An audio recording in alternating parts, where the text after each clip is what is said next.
Fußball Turkey 6.11.2010 Selmgenci. Autor D. Selmgenci. Turkey Sport Toto Super League. Die Prognose für den kommenden Spieltag.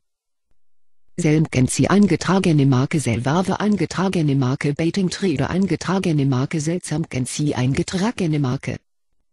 Erstens MKE Ankara Gücü 0-Unentschieden als Endresultat und als Halbzeitresultat 2-Niederlage.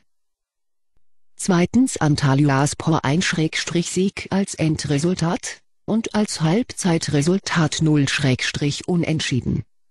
Dritter Besiktas Istanbul 0-Unentschieden als Endresultat und als Halbzeitresultat 0-Unentschieden. Viertens Bukaspor 2-Niederlage als Endresultat und als Halbzeitresultat 0-Unentschieden.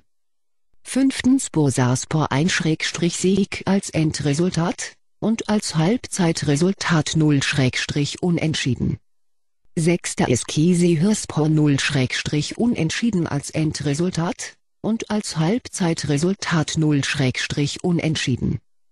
Siebter Fenerbahçe Istanbul 1-Sieg als Endresultat und als Halbzeitresultat 1-Sieg. Achter Gaziantepspor 0-Unentschieden als Endresultat und als Halbzeitresultat 0-Unentschieden. Neunter Gençlerbirliği Ankara 2-Niederlage als Endresultat und als Halbzeitresultat 0-Unentschieden. Zehnter Galatasaray Istanbul 1-Sieg als Endresultat und als Halbzeitresultat 0-Unentschieden.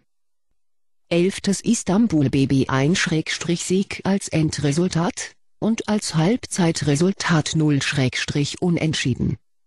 Zwölfter Kartemir Karabükspor 0-Unentschieden als Endresultat und als Halbzeitresultat 0-Unentschieden. 13. Kasimpasa Istanbul 2-Niederlage als Endresultat und als Halbzeitresultat 2-Niederlage. 14. Kayserispor 1-Sieg als Endresultat und als Halbzeitresultat 0-Unentschieden.